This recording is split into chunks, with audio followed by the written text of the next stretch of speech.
안녕하세요. 올바른 보험으로 가는 길 보험 로드맵입니다. 오늘은 단체 실손 보험에 대해서 알아볼 건데요. 많은 분들께서 단체 실손 보험을 갖고 있다고 하더라도 개인 실손 보험은 왜 굳이 필요할까라고 많이들 생각하실 수 있는데, 결론부터 말씀드리면 단체 실손 보험이 있다고 하더라도 개인 실손 보험은 무조건 필요합니다.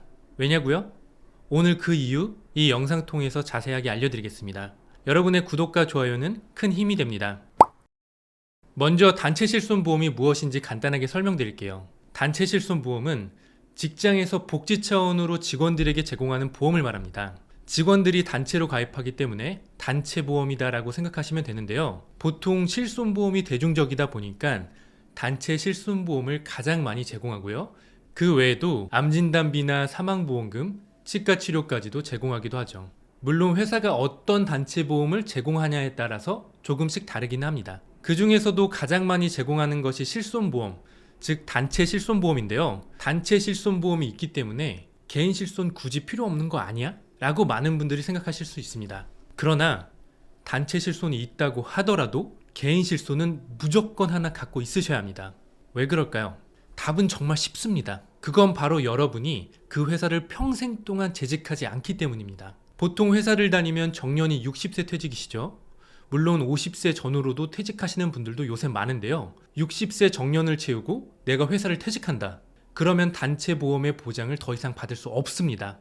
너무나 당연한 말이죠. 단체 보험은 회사에서 직원들에게 제공하는 혜택이니까요. 즉, 퇴직을 할 때 여러분의 단체 실손 보장이 끝이 난다는 겁니다.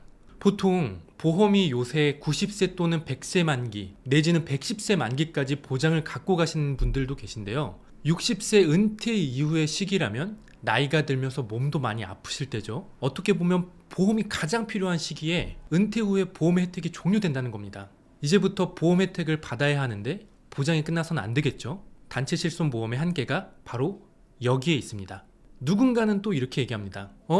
아닌데? 퇴직하고 단체 실손 보장이 끝날 때 개인 실손으로 전환 가능하다던데? 맞습니다. 실제로 퇴직자들이 단체 실손 보장을 개인 실손으로 전환하실 수 있습니다.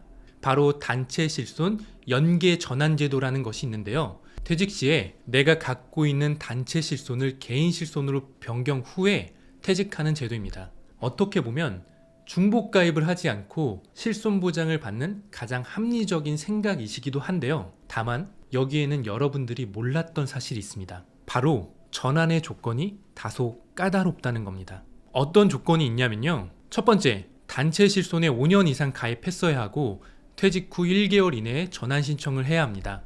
일단 회사를 오랫동안 다니신 분들이라면 여기엔 해당되시겠죠. 이건 큰 문제는 없어 보입니다. 그런데 다음 조건도 있습니다. 두 번째, 직전 5년간 받은 보험금이 200만 원 이하여야 하며 10대 질병 치료 이력도 없어야 합니다. 바로 이 조건이 다소 까다롭다는 겁니다. 만약에 단체 실손보험을 5년 이상 가입하고 퇴직 전에 전환 신청을 했다고 하더라도 퇴직 시점부터 5년 이내에 내가 보험금 청구 금액이 200만 원 이상이다. 그러면 전환하실 수 없다는 겁니다. 5년 내에 200만 원. 여러분들은 이 금액이 많다고 생각하시나요? 이 200만 원이라는 금액은 내가 수령한 금액을 기준으로 합니다. 거기에는 통원치료, 주사치료, 비급여 도수치료, 그 다음 약제비 등 모든 것이 200만 원 이어야 된다는 겁니다. 실제로 만약에 교통사고를 당하신 분들께서 MRI 한번 찍으시고 그 다음에 후유증으로 인해서 도수치료를 10번만 받으셔도 연간 사용하신 실손보험금 청구 금액은 200만 원을 훌쩍 넘어가게 되실 겁니다. 그리고 또 5년 내에 암, 백혈병, 고혈압, 협심증, 심근경색, 심장판막 등의 중대 질병에 걸린 적이 없어야 전환이 가능합니다. 바로 이러한 이유 때문에 단체 실손의 개인 실손 전환이 어려울 수 있다는 겁니다. 사실 우리가 보험이 필요한 이유는 내가 언제 어떻게 상해 사고나 질병이 발생하기 모르기 때문에, 즉 불확실성을 대비하려고 가입을 하는 건데요. 퇴직 5년 전에 나는 아무런 문제가 없을 거야, 이런 확신을 할 수가 없다는 거죠. 실제로 제가 지난주에 만났던 고객님도 실손보험을 안 갖고 계신 거예요. 그래서 걱정이 돼서 한번 여쭤봤었어요. 아니나 다를까 우려했던 일이 발생했던 겁니다. 그 고객님께서 퇴직 전에 전립선 건강 악화로 수차례 수술과 수차례 통원 치료를 받게 되시면서 개인 실손 전환이 거절이 되셨어요. 현재는 지속적인 치료로 가입도 굉장히 어려우신 상태고요. 그리고 결국에는 개인 사비로 병원비를 부담하고 계신 상태입니다. 이러한 이유 때문에 재직 중에도 개인 실손보험은 꼭 필요합니다. 자, 이렇게 단체 실손을 가입하신 분들이라도 개인 실손을 꼭 가져가야 하는 이유에 대해서 아셨을 텐데요. 하지만 그럼에도 불구하고 굳이 내 사비로 개인 실손 보험료를 중복 지출해야 될까요? 라고 생각하시는 분들도 아직도 계실 거예요. 그러나 여기에도 바로 해결 방안이 있습니다. 바로 가장 중요한 점인데요. 실손보험의 중지신청 제도가 있습니다. 이게 뭐냐면은 단체 실손을 갖고 있는 사람이 개인 실손을 가입하고 개인 실손보험을 1년 동안 유지를 했다. 그렇다면 그중 하나는 납입을 중지할 수 있는 제도입니다. 즉 단체 실손과 개인 실손 두 개를 모두 가입하고 나중에 회사를 퇴직하고 단체 실손 보장이 종료가 된다.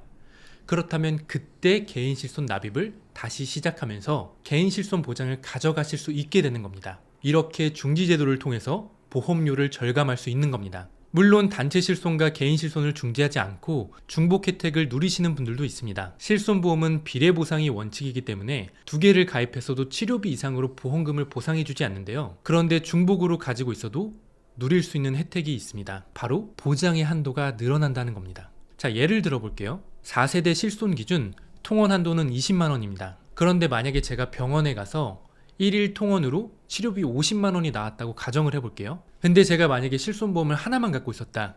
그러면 보상을 받을 수 있는 금액의 한도는 20만 원입니다. 하지만 만약에 단체 실손보험도 갖고 있고 개인 실손보험도 갖고 계신 분들이라면 통원한도 20만 원, 통원한도 20만 원, 즉 하루 통원한도가 40만 원이 되는 겁니다. 이 경우엔 혜택을 최대 40만 원까지 받을 수 있게 되는 거죠. 이런 사례를 보면 중복가입을 통해서 보장의 한도를 늘릴 수 있다는 장점도 있습니다. 그래서 단체 실손을 갖고 계시는 분들은 개인 실손을 가입하고 납입을 중지를 할지 아니면 중복으로 혜택을 누릴지 이 부분만 고민해 보시면 좋을 것 같습니다.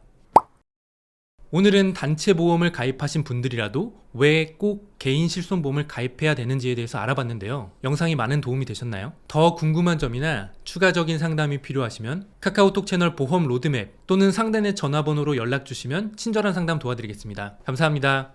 본 광고는 생명보험 광고 심의 기준을 준수하였으며 유효기간은 심의 결과 통보일로부터 1년입니다.